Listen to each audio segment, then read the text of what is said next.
Si tu hija de 16 años abriera la puerta equivocada y viera a sus padres biológicos en tu cama, ¿qué harías? ¿Guardarías silencio por el bien de los niños? ¿O pondrías límites aunque todos te tacharan de egoísta? ¿Y si el hombre que amas te ruega que lo perdones, pero son las miradas indiferentes de la otra mujer las que te hieren, tendrías el valor de apartar la vista? Recuerdo el olor familiar de las sábanas, las cortinas entreabiertas y la mirada en sus ojos, que de repente envejecieron varios años en un instante. No lloró, se quedó inmóvil como una estatua rota, con los hombros temblando levemente, y luego, con vacilación, me llamó por el nombre que siempre usaba cuando necesitaba un abrazo. Señorita, en ese momento, yo era a la vez quien necesitaba ser salvada y quien tenía que salvarla. Irónicamente, todo sucedió en el único territorio que consideraba mío. Lo disimularon rápidamente con frases insulsas. Lo sentimos, nos equivocamos, no dejes que los niños salgan lastimados. Pero el dolor ya estaba ahí, en mi habitación, bajo mi techo, y tenía su rostro. Recordé las veces que habíamos estado pendientes de la ovulación, tomándonos la temperatura, diciéndonos que no nos rindiéramos. Recordé cómo me abrazó la noche anterior, y luego, a la mañana siguiente, abrazando a su ex en la cama que yo había lavado, hecho y creído nuestro hogar. La tristeza de la infertilidad dio paso a un nuevo disgusto, claro, agudo e innegociable. Cuando la gente te traiciona, no solo te arrebata la confianza, sino también las palabras. Me quedé frente a ellos, intentando encontrar la forma de terminar, pero las palabras se me quedaban cortas.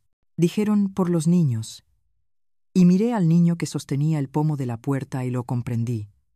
Tú lo viste todo. Su razón era la hipocresía. La mía, la verdad. En otra parte de la casa, la cena de ayer seguía allí. Me di cuenta de que la traición nunca fue un momento puntual. Fue una serie de pasos sutiles que traspasaron los límites, tan practicados que parecían lógicos. Poco a poco, me apartaron de mi posición como cabeza de familia y madre de 2 hijos, sin papeles, sin estatus con visitas de conveniencia, mensajes pidiendo que les prestara la habitación un rato y dulces instrucciones sobre estudiar, comer y dormir. Resultó que me habían enseñado a desaparecer de mi propia vida. Antes me creía fuerte. Antes pensaba que con solo intentarlo bastaba. Hasta que cerró la puerta, sus hombros se desplomaron y sentí un vuelco en el corazón al oír el clic del pestillo. De repente lo entendí.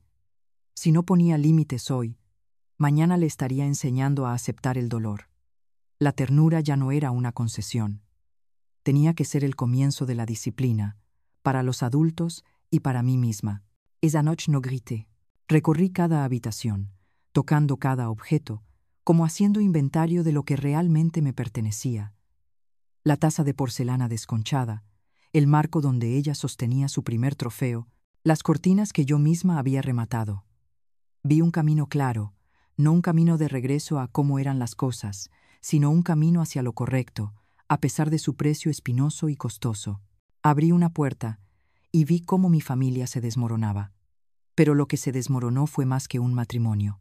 Fue la ilusión de que el amor incondicional significaba la aceptación incondicional. Mi amor por mis hijos no me exigía sacrificar mi dignidad.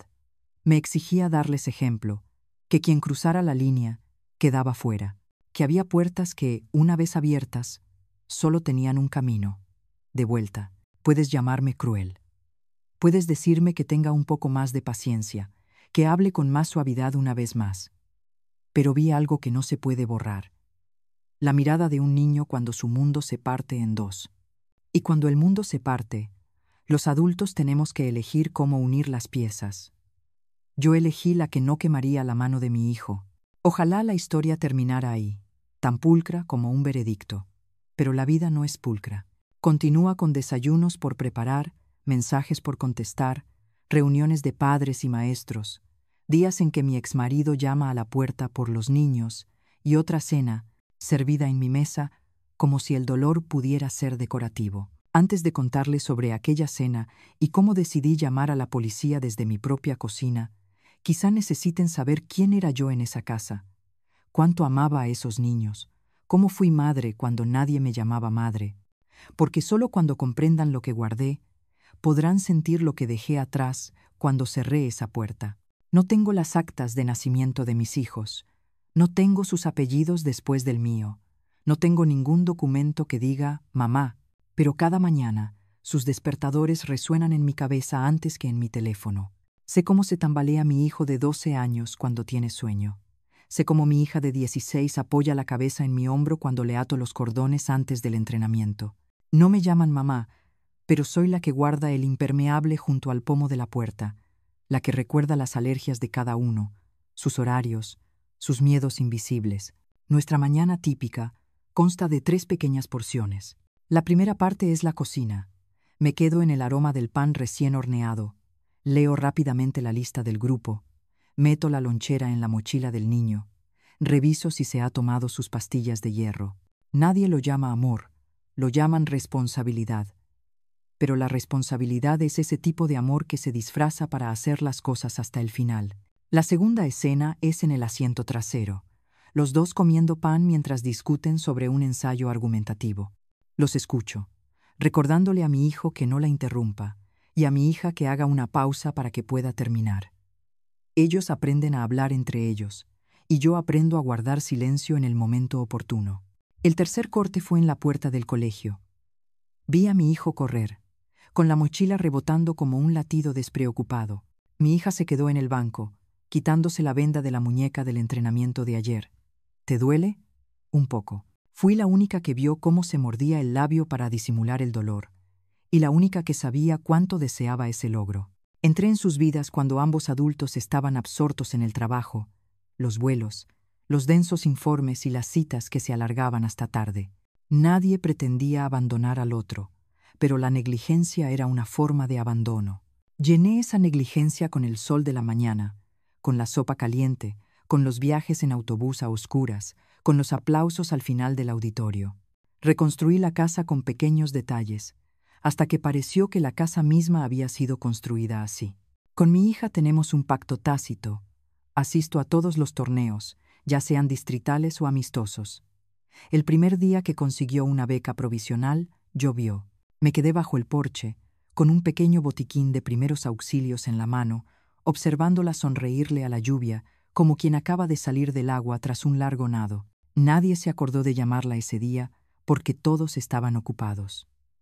Yo, la que no era su madre, fui quien la llevó a celebrarlo con una caja de fideos baratos en el coche, escuchándola hablar de la universidad de sus sueños como si se tratara de una ciudad secreta a la que solo nosotras dos conocíamos el camino. Sabía cómo calentaba con un baile de 8 tiempos, sabía que se le cortaba la respiración alrededor del minuto 12, sabía que con solo levantar el pulgar desde las gradas, bajaría medio tiempo para girar con seguridad. Para mi hijo, su amor por su madre es como una cometa, a veces enredada, a veces atascada en un tejado de hojalata, pero siempre deseando volar hacia un mismo cielo. Nunca he luchado por su hilo, solo he permanecido a su lado cuando el viento la ha puesto patas arriba, enseñándole a desenredarla sin romperla. Una noche, cuando tenía fiebre, le puse una toalla fresca encima, le conté un cuento sobre un zorro que no encontraba su madriguera y lo dejé dormirse en el sofá. A la mañana siguiente, fui la primera en despertarme, tapando la saliva de su almohada para que no se avergonzara. Mi amor, en ese sentido, siempre fue algo que tenía que estar medio oculto, para que nadie lo viera, para que nadie lo nombrara, para que nadie se molestara. Y yo, la mujer que contaba los días de ovulación, que apretaba los dientes mientras las agujas me pinchaban la piel cada mañana, creía conocer todos los aspectos del sacrificio. Pero resulta que también hay sacrificios que se dan por sentados. Hubo ocasiones en que dejaban notas en la mesa de la cocina. Por favor, firma esto para el niño. Por favor, recuérdale al niño este horario. Estoy ocupada, puedes venir a buscarme. Lo entendía, lo hacía. Y cada vez que lo hacía, se colocaba un ladrillo invisible en la pared, construyendo una casa cuyo plano yo había dejado atrás.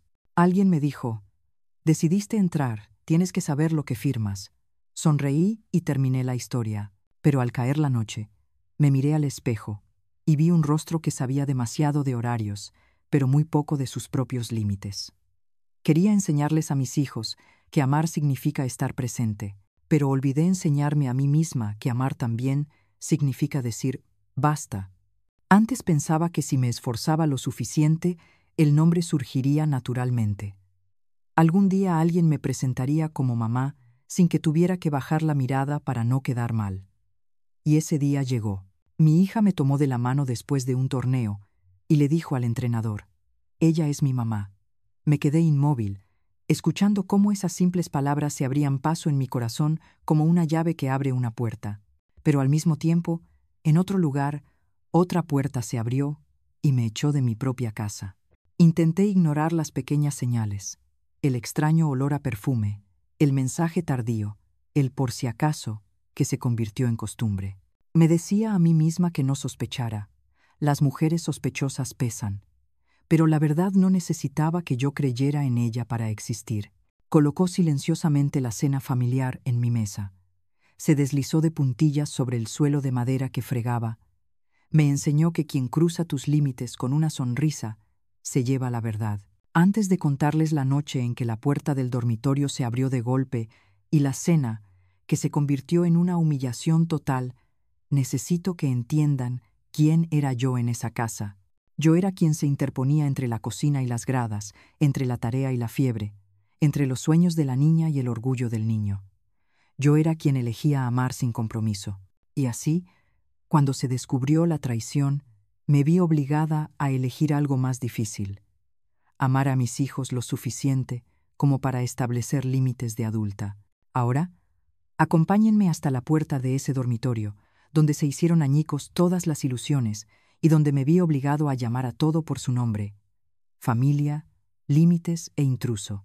La puerta del dormitorio se abrió con un suave clic, tan suave que, de no haber tenido el corazón latiéndome a 1000 por hora, quizá no lo habría oído.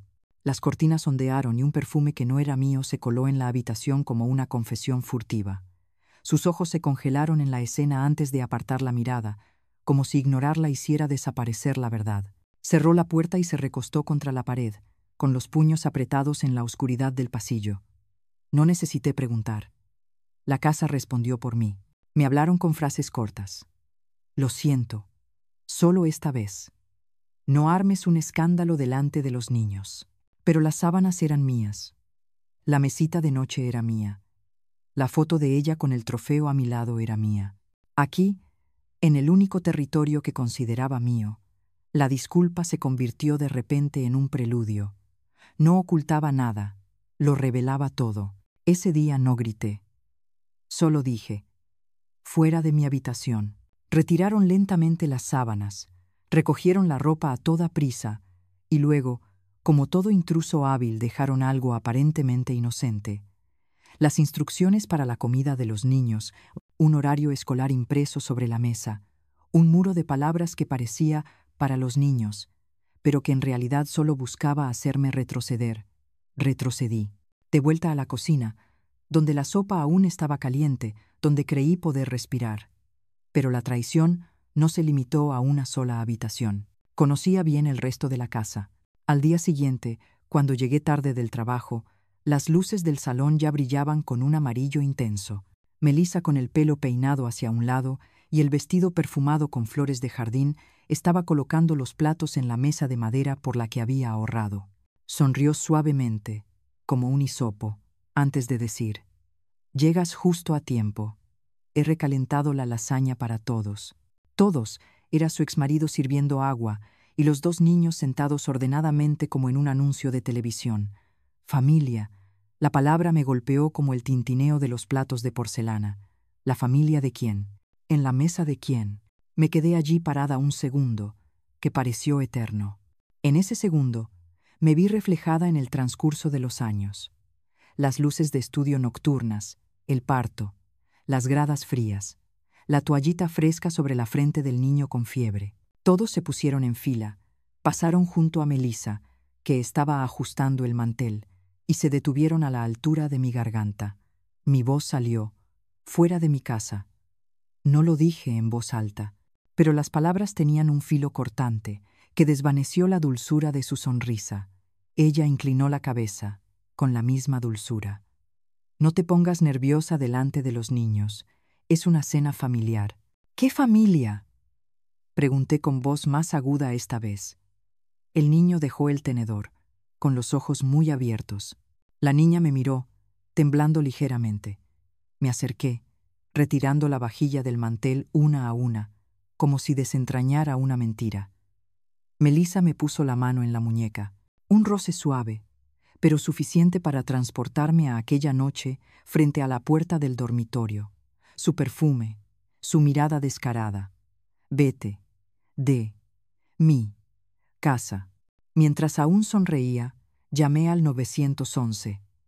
No para armar un drama, sino para enseñarme a mí misma y a los niños que los límites no son solo palabras. Llegó la policía, amable y neutral. Preguntaron quién estaba en casa. Les mostré mi identificación. Les pidieron a los invitados que se fueran. No hubo llantos, solo el sonido de las sillas arrastrándose por el suelo.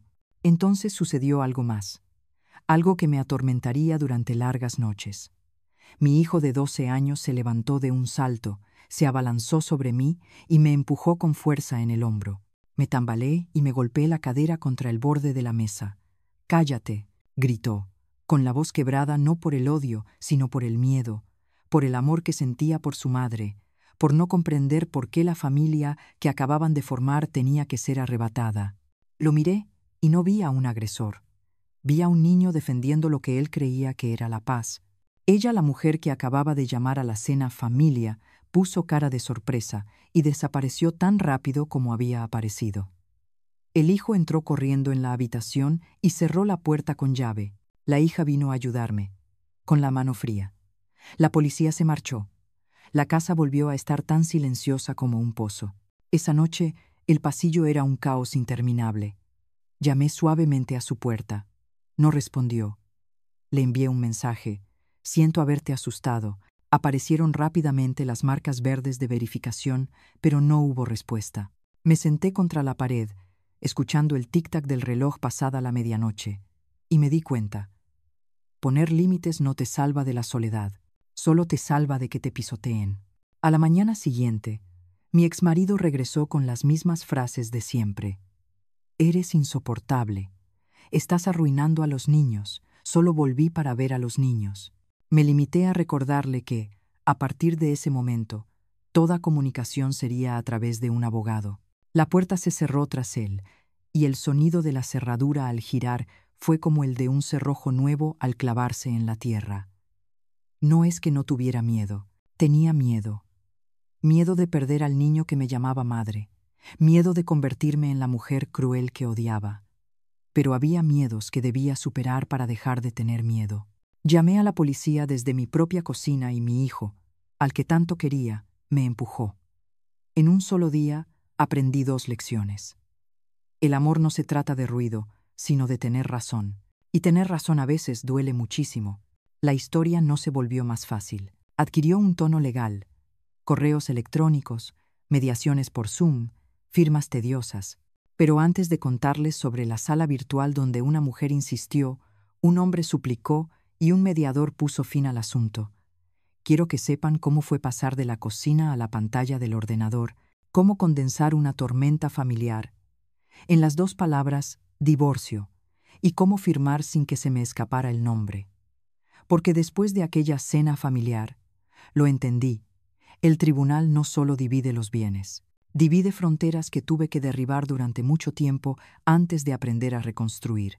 La pantalla de Zoom se dividió en 3 recuadros, yo, él y una mujer con gafas.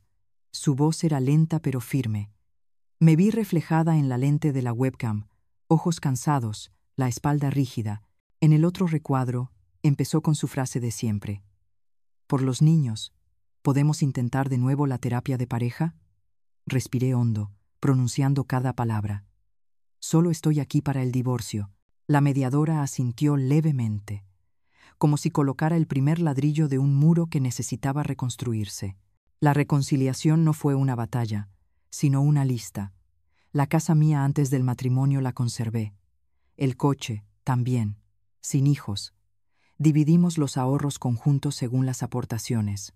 Él cambiaba de tema constantemente, como si quisiera desviarme de la línea marcada. «Todavía podemos ahorrarlo». El mediador interrumpió, con voz grave pero firme. Para casarse, 2 personas deben estar de acuerdo.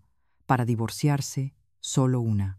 La frase cayó como una llave en una cerradura, liberándome del aliento que había contenido durante demasiado tiempo. Firmé cada documento.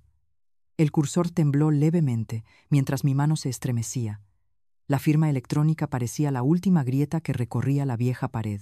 Al otro lado de la pantalla, me miró como si acabara de pulsar el botón de autodestrucción. ¿Pero destruir qué? ¿Si los fragmentos habían estado en mi habitación todo este tiempo? El intermediario siguió el ritmo, ordenando las emociones enredadas y conduciéndolas a través de la puerta de confirmar. Entonces, sucedió lo inesperado. Después de la reunión, el abogado me envió un correo electrónico. Ha accedido a transferir todos nuestros ahorros conjuntos. Abrí mi aplicación bancaria y las cifras se dispararon a un nivel al que sabía que yo no había contribuido tanto. Mi orgullo se adelantó. No necesitaba esa ayuda, pero otra verdad se interpuso. Necesitaba respirar. Necesitaba pagar los honorarios del abogado. Necesitaba arreglar el tejado. Necesitaba usar esas monedas como un parche temporal para detener la hemorragia. Me dije en voz baja, no voy a aceptar favores. Voy a recuperar la vida que me arrebataron. Quizá quería enmendar sus errores. Quizá solo quería deshacerse de él. Ya no era mi responsabilidad explicar sus motivos. Era mi responsabilidad liberarme de ellos. La firma final transcurrió en un silencio sepulcral. No hubo discusiones, ni sillas rotas, ni juramentos a medias. Solo un correo electrónico del juzgado. Aprobado. Me senté en la cocina, con las manos sobre la mesa de madera que había sido testigo de cenas familiares. La luz del atardecer entraba a raudales y el polvo brillaba como partículas del último ritual. Conté lo que había perdido. Un marido, el apellido compartido en el correo, las tardes dedicadas a recoger a mis hijos. Luego conté lo que había recuperado. Las llaves de la casa, la cama que ya no estaba abierta para nadie, mi voz que no necesitaba permiso para ser escuchada. Le envié un mensaje muy breve. De ahora en adelante, toda comunicación será a través de un abogado. No por resentimiento, sino para establecer límites. Los límites son las únicas puertas que quedan cuando las paredes se han derrumbado. Imprimí la sentencia de divorcio y la guardé en una carpeta en el estante. Parecía frágil, pero sobre mis hombros pesaba tanto como una casa cuyos cimientos acababan de ser colocados. Resulta que la liberación no suena. Trae consigo nuevos silencios. Ya no se oye llamar a la puerta por los niños cada noche. Ya no hay perfume extraño que se quede en el porche. Pero el silencio también tiene sus inconvenientes. La cocina de repente parece demasiado grande. La mesa del comedor tiene demasiadas sillas.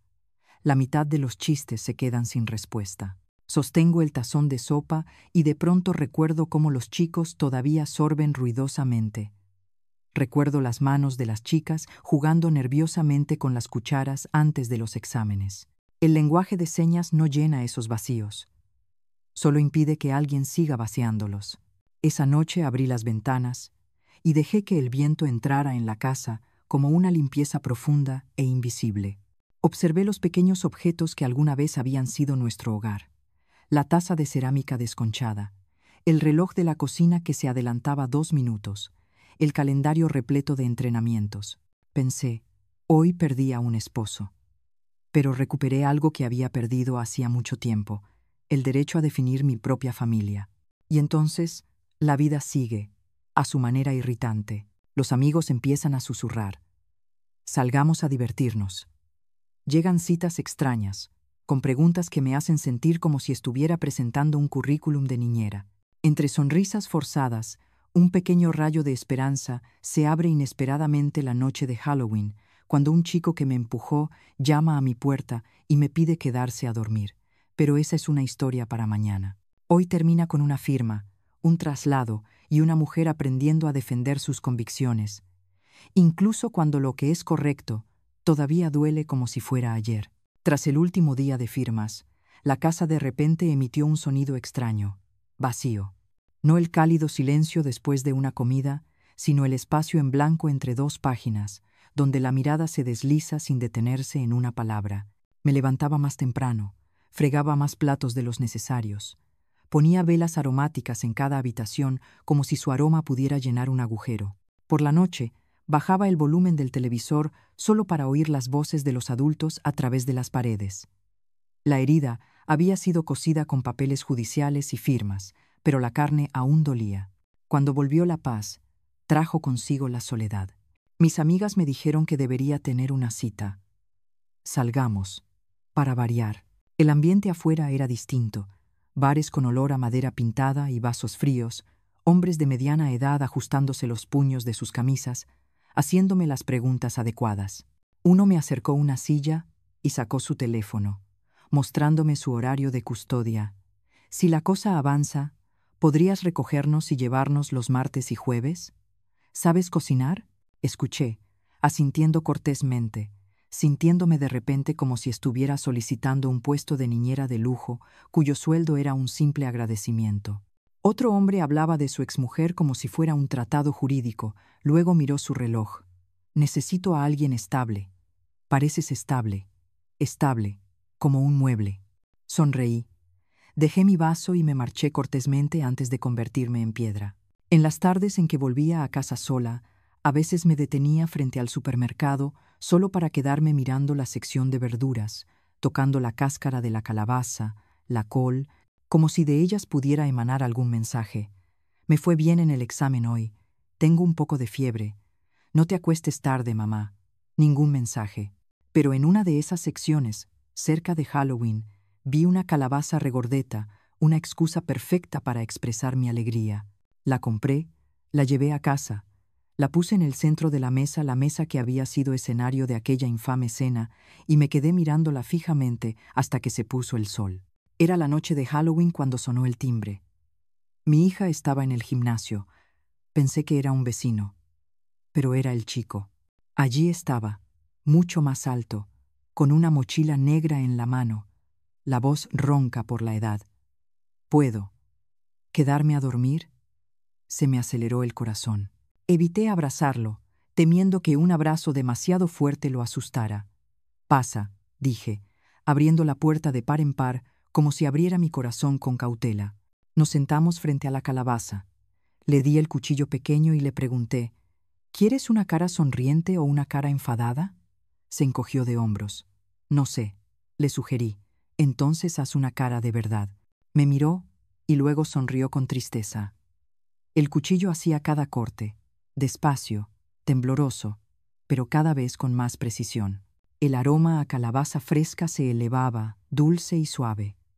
Al segundo corte, se detuvo y preguntó en voz baja, ¿me tienes miedo?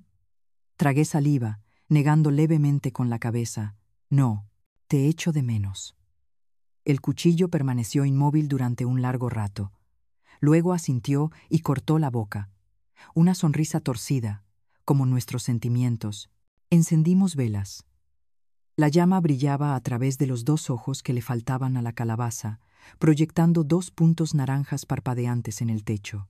Me contó historias al azar sobre la escuela, sobre juegos, sobre un examen de matemáticas, pequeñas cosas que sonaban como agua que fluye sobre roca seca. Le conté sobre el árbol infestado de termitas en el porche, sobre cómo cambié las cerraduras, sobre cómo aprendí a arreglar mis propias tuberías con goteras. Cuando me metí en la cama, se quedó de pie en la puerta de su antigua habitación, dubitativo. ¿Puedes dejar la puerta abierta? La dejé abierta y me senté a leer una página de un libro en el pasillo, como de costumbre, entre dos habitaciones, como una cuerda invisible tendida sobre un abismo. A la mañana siguiente, tras un desayuno tranquilo, me deslizó una nota en la mano antes de salir. No quiero que nadie sea mi mamá ahora mismo, pero no quiero perderte. No sostuve la nota mucho tiempo, era fina y tenía las manos calientes. Simplemente dije, seamos amigos, de esos amigos que llaman a la puerta a altas horas de la noche. Asintió y bajó corriendo las escaleras, con la mochila rebotando como en los viejos tiempos. Cerré la puerta y apoyé la frente en la madera. Algunos reencuentros no necesitan fuegos artificiales, solo una vela en una calabaza. Y la hija. Regresó del torneo con los ojos brillantes, el sudor empapado en el cuello de la chaqueta y una foto con el entrenador. «Mamá, aprobé», dijo mamá, con sencillez, sin titubear, como si fuera un título familiar. Reí, con lágrimas que se me escapaban de las comisuras de los labios. Lo celebramos con fideos instantáneos otra vez en el estacionamiento, escuchando la lluvia repiquetear en el techo. Allí, entre el olor a ketchup barato, por primera vez no me sentí una sobreviviente, sino una verdadera sobreviviente. Por supuesto, las citas seguían llegando, y la mayoría seguían siendo malas, pero dejé de intentar complacer a todo el mundo. Empecé a dar espacio.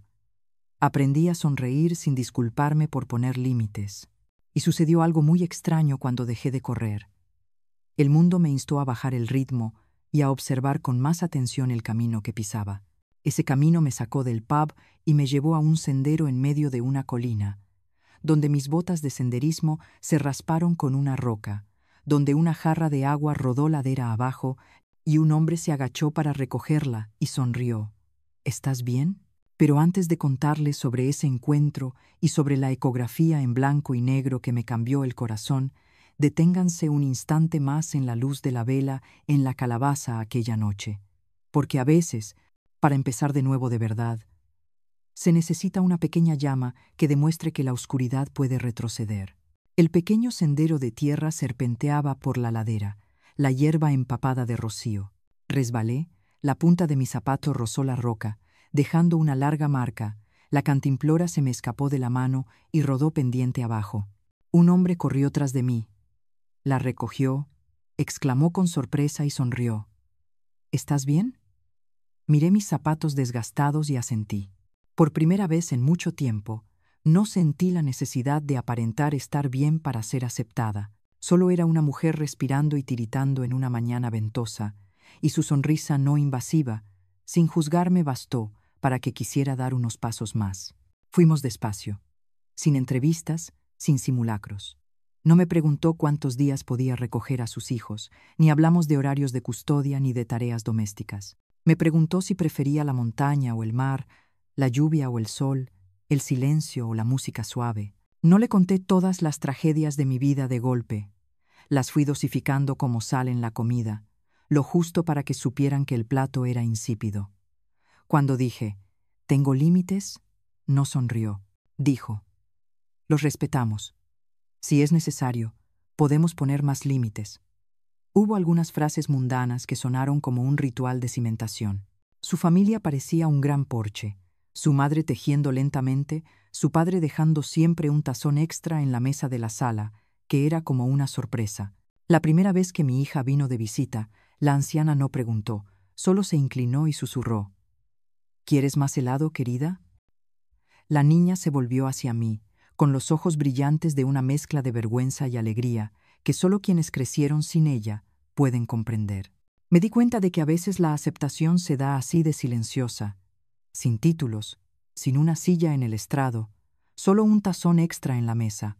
Una mañana, en el baño de azulejos color crema, aparecieron 2 líneas rojas en la prueba de embarazo.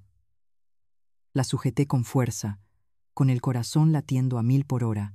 2 líneas.